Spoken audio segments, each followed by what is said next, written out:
What's going on, guys? Isaias from Airsoft GI, and today we're going to be taking a look at a gun that is not another M4. Who asked for this? Why did G&G make it? I have no idea. Will any of these questions be answered? We'll find out. Stay tuned.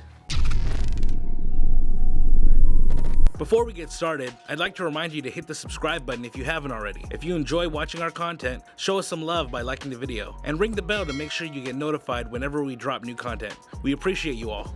On today's episode, we're going to be talking about the Type 64 by G&G.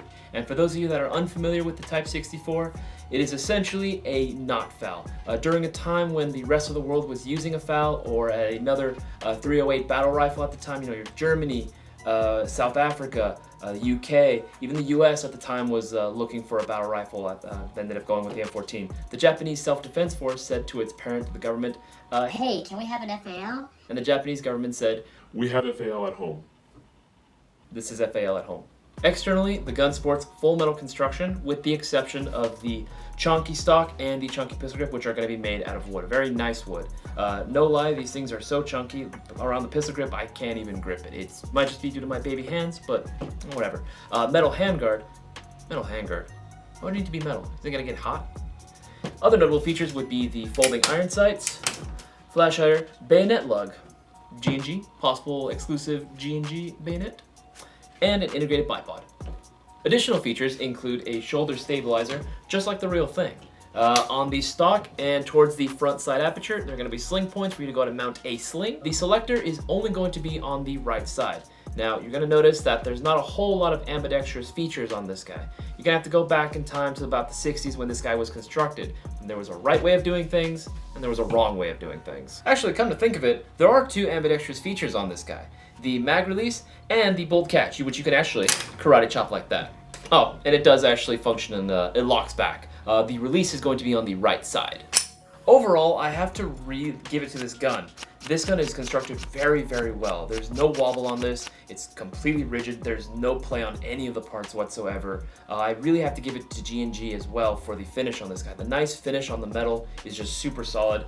Even the sheen on the wood is very, very nice. So I give G&G my stamp of approval. Not that it matters to anyone anyway. The gun is going to be using a 16-inch inner barrel, version 3 gearbox using 8mm bushings, a 25K motor, and G&G's very own ETU and MOSFET, which we're going to get into now. So when you open up the box, you're going to get one of these bad boys included with the rifle. This is a controller that allows you to program the gun in different fire modes and adjust the trigger pull. You got everything from 3-round burst, 5-round burst, AUG mode, and like mentioned before, adjust the trigger pull.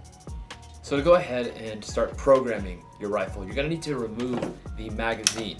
Once you have the magazine removed, they're going to notice a few little icons on the buttons themselves. Press the button and that should be able to go ahead and program it to your desired setting.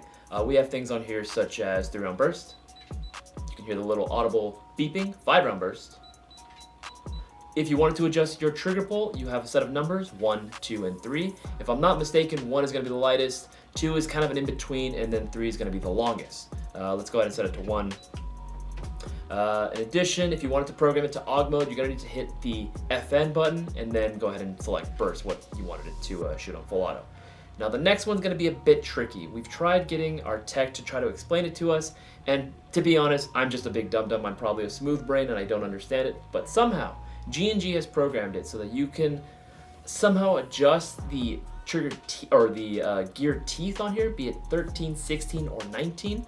I don't know how this works, but when I hit 13, it seems to be supposed to program it so that it shoots slightly faster. 16, a little bit in between, kind of standard, and then 19, which is relatively slow.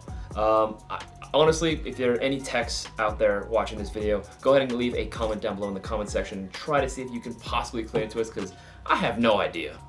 For those considering buying this gun, please do yourself a favor, read the manual. I know that we as guys like to think that we know everything and that we'll be able to go on without reading the manual. Please read the manual. I know it's not the best translated, but please do yourself a favor, do G&G a favor, do us a favor, read the manual. Almost forgot to mention, the gun has a magazine cutoff feature, so as soon as you're out of rounds, it will stop firing. In addition, the gun will not fire if you do not have a magazine inserted. If you want to go ahead and change this, there is a setting, a little button on the magazine itself for you to select dry fire. But you know how I found this out? I read the manual. G&G, I applaud you for being this brave. Magazine cutoff in 2020. We all remember what happened with KWA. You had so many people calling in to them and calling into our customer service saying their guns were broken, their guns were defective, they weren't working, when in reality, all they had to do was read the manual. The G&G Type 64 is chronoing at 375 to 380 FPS when paired with a .20 BB. When using an 11.1, you should be getting 23 rounds a second. What's going on, guys? I'm out on the range right now. It is scorching hot, so I have half of my roadie kit on right now because I figured, why not? It seemed appropriate. We have a target set up at about 100 feet away approximately. I have about .28 BBs loaded up into the magazine. We're gonna go and test fire this thing. Aw, super nice. I love that bolt feature. So I have this in AUG mode right now, so I'm gonna be shooting mainly in semi right now. Woo.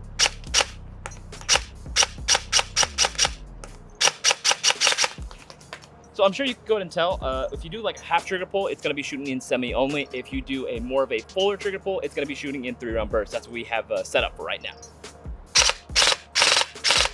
The rate of fire is actually not bad for a stock gun. I've seen significantly faster guns out of the box, but then again, it's not the worst, so, you know, it's fairly good. With 2.8s, it's actually fairly accurate, I have to say. The hop-up unit is gonna be up in front, so it's actually very easy to adjust. And it was pretty easy to dial in. And I'm getting nothing but like a center mass and maybe a few headshots. This thing is actually pretty nice. So we switch it back to semi right now, and we're gonna go ahead and take a few shots just to test the overall accuracy while standing up. That's actually fairly good. Fairly impressed, all center mass. Let's go ahead and be a little more stable now and go ahead and do a few kneeling shots. All right, let's go. Oh, it's actually pretty good. I'm actually fairly impressed with this thing. All right, use the bipod. But the concrete's hot. Use the bipod. Oh, it's gonna be hot. All right, for you guys. Oh, that is, oh, I'm actually not joking. That's hot. That's hot. Oh, my belly hurts, but that's fairly accurate. I'll center mass again. Ow! That actually kind of hurts. Okay, I'm kind of getting used. No, I moved my hand. Why did I do that? That hurts.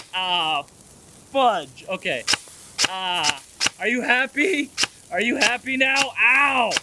The G&G Type 64 is going to be retailing for $600. 6 bills, 6 Benjis. Do yourself a favor, save every penny you can with Wombo Combo. $600, holy bruh. Dude, who does G&G think they're marketing to? Most of our fan base is 15-year-olds who think they're badass because they play with toy guns. What the hell? I mean, I want one, but I mean, god damn, why G&G? Why you gotta make me spend more money? Okay, rationalize this. Most guns are not going to come included with a 3-round burst or even that sweet AUG mode. That's something that you would definitely have to buy aftermarket. The gun itself, if I'm looking at everything, probably is going to be retailing like without that $300 to maybe even $400. I could justify that. In addition, you would have to probably buy an aftermarket MOSFET, assuming you would even fit into something like this, which most of them don't. Yeah, it rounds out. If you do the math, it actually adds up. But holy crap, that's $600. Oh, whatever, I don't have to live in a house, I can just take out another loan. The weight on this gun is actually surprisingly nice. The weight is not too heavy, not too light. It's comparable to that of a built-out M4.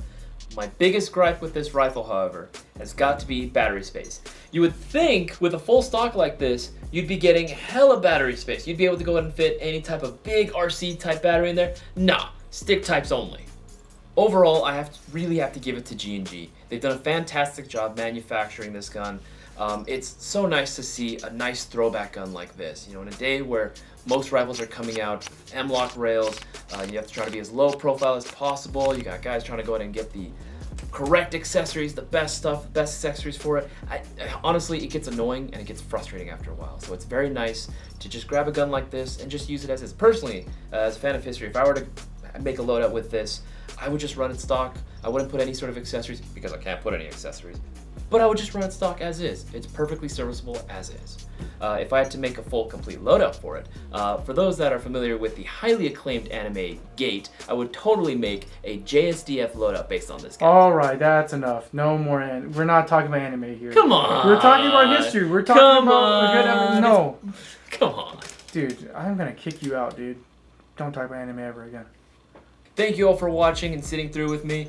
This has definitely been the most expensive gun we've reviewed in 2020. So unfortunately, Cisco couldn't have joined us because he only knows M4s. But thank you for sitting through with me, and I'll see you whenever Boaz lets me do another review. You're on very thin ice right now. Don't you ever mention anime in my studio ever again. You understand that? Is it getting hot in here, or is it just me? Wait, you guys, before you click off the video, we're coming up close to 420,000 subscribers. And in honor of that, we're giving away this brand new Airsoft GI Custom green gun. So all you have to do to enter is subscribe to Airsoft GI and make sure that you are inside the US. Because if you're out of the country, yeah, you're unfortunately out of luck. Unless you pay for shipping, then we can talk. So subscribe and you can be entered to win.